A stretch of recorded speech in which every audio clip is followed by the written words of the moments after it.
at Sunrise. Well, good morning. The time now is 5 o'clock. Thanks for waking up with us for News 8 at Sunrise. Wait a minute. It's 5 a.m. on Monday morning? On Monday morning, where did the weekend go? I saw a post yesterday that said the weekend is starting to feel like a 30-minute lunch break.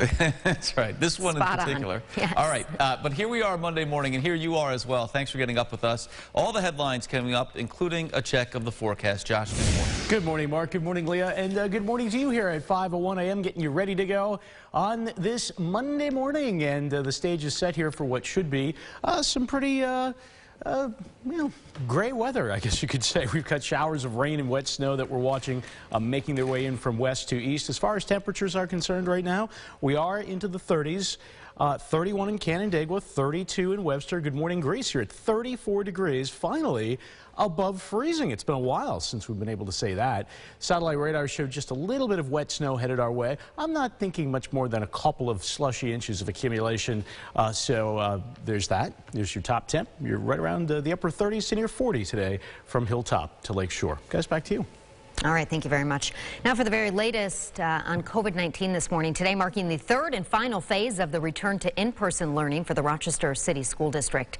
It involves students in grades 7 through 12. And Erica Costa is joining us live from RCSD district offices with more on this. Kids going back to the classroom. Good morning, Erica.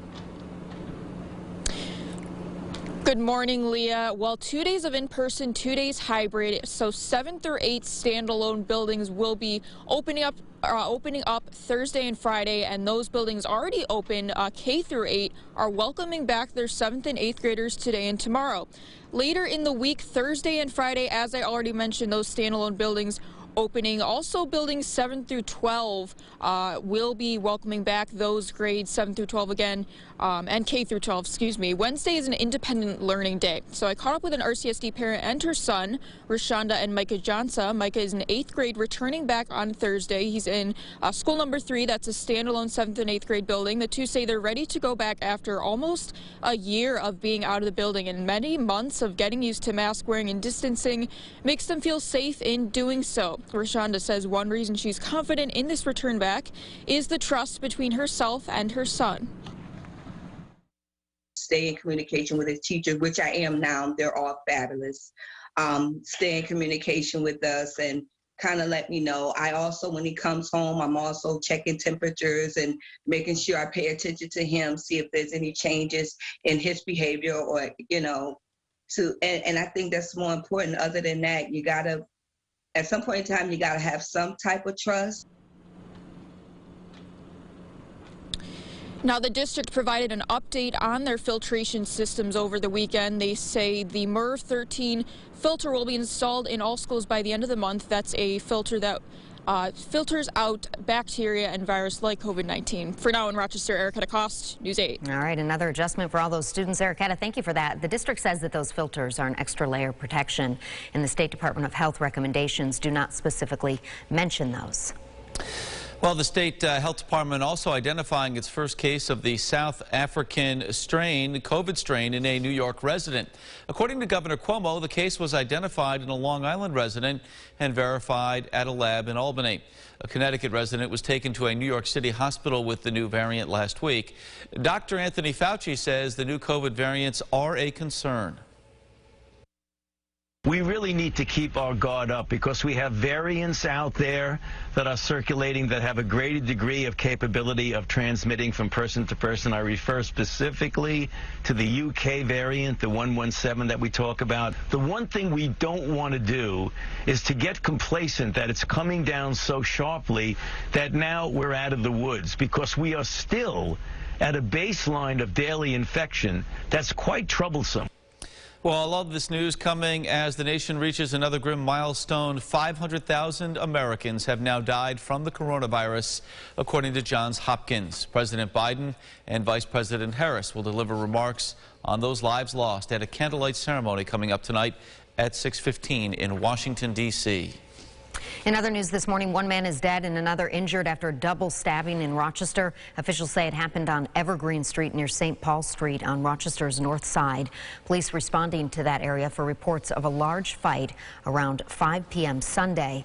Police say people were fighting when two were stabbed. We're told one of them, a 24-year-old Rochester man, was taken to the hospital where he was pronounced dead. Another victim, officials say a 40-year-old Rochester man, was dropped off at the hospital. Officials say he is now in stable condition. Police say both victims were involved in the same fight. The investigation is ongoing. We're going to look for any physical evidence, any potential weapons, anything like that that might be here, as well as looking around the neighborhood for any cameras, witnesses, all sorts of things like that to look into. Well, the names of the victims have not yet been released. Police say they think this was an isolated incident. Anyone with information, you're asked to call the Rochester Police Department's Major Crimes Unit. That number is 585-428-7157. An investigation is underway after Rochester police say a 14-year-old boy was shot Sunday night.